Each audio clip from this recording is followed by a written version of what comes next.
அந்த Nixon government வந்து Nixon shock உங்களுக்கு தெரியும். அந்த கோல்டை வந்து டீபேக் பண்ணி எஸ் அந்த 1971 நடந்த மேட்டருக்கு அப்புறம் ஆக்சுவலி அப்படி இருந்திருந்த வரைக்கும் things var normal. Inflation was under control. Inflation ரொம்ப கம்மியாக இருந்துச்சு. 3 வருஷம் நீங்கள் ஒருத்தவங்க வேலைக்கு போனாங்கன்னா வீடு வாங்க முடியும். அவங்க வந்து எல்லாராலையுமே எஜுகேஷன் அஃபோர்ட் பண்ண முடியும். University education without the help of any loans they were able to do it and everything was fine until 1971. Post 1970 depeg ஆனதுல இருந்து வந்த இன்ஃப்ளேஷனால everything was sky rocketing. For example இன்னைக்கு வந்து நீங்கள் சொல்லுங்க, ஒரு சாமானிய மனுஷன் வீடு வாங்கணும் அப்படின்னா எத்தனை வருஷம் அவங்க அந்த இஎம்ஐ கட்டினா வீடு வாங்க முடியும்? நம்ம எல்லாருக்கும் இந்த 30 வருஷம் ப்ளஸ் தான் இன்னைக்கு நிறைய பேர் கட்டுறாங்க. அப்போ இந்த இன்ஃப்ளேஷனுக்கு காரணம் வந்து அந்த டீபேக் ஆனது தான் ஒரு காரணம்னு நான் சொல்றேன் ஆக்சுவலி. ஸோ கோல்டையும் அந்த அமௌண்ட்டையும் டீபேக் பண்ணாமல் இருந்தாங்கன்னா அந்த ஃபியட் கரன்சியோட வேல்யூ இன்னும் ஸ்ட்ராங்காக இருந்திருக்கும்.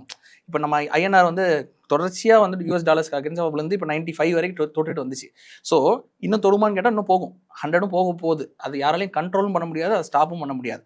அப்போது தொடர்ச்சியாக வந்து இப்போ டாலருக்கு நிகராக ஐஎன்ஆர் வீக் ஆகிறதுனால எனக்கு என்ன பிரச்சனை, எனக்கு ஒன்றும் அஃபெக்ட் ஆகலையேன்னு காமன் மேன் நினைக்கிறாங்கன்னா தப்பு. அது டீவேல்யூ ஆகுறதுங்கிறது வந்து காமன் மேனோட அன்றாட எப்படி சொல்கிறது, அவனோட எவ்ரிடே லைஃபே அஃபெக்ட் ஆகும். அது பால் விலையிலேருந்து அவன் வாங்குற டெய்லி அத்தியாவசியமே அஃபெக்ட் ஆகுது நான் சொல்கிறேன். ஸோ அப்படி பார்க்கச்சில நான் அதை தான் ரிவர்ஸில் கால்குலேட் பண்ணி உங்களுக்கு நான் சொன்னது. கோல்டுக்கு ஈக்குவலாக அமௌண்ட் பிரிண்ட் பண்ணணும்னு சொன்னேன். சரி, அப்போ ரிவர்ஸில் இப்போ கால்குலேட் பண்ணி நிறைய பிரிண்ட் அடிச்சிட்டாங்க. பிரிண்ட் அடிச்சதுக்கு ஈக்குவலாக கோல்டை நீங்கள் மறுபடியும் வேல்யூ பண்ணீங்க அப்படின்னு கேட்டிங்கன்னா அந்த நான் சொன்ன அந்த 61,200 அப்படி தான் வருது. ரிவர்ஸில் கால்குலேட் பண்ணாமல் வரும்.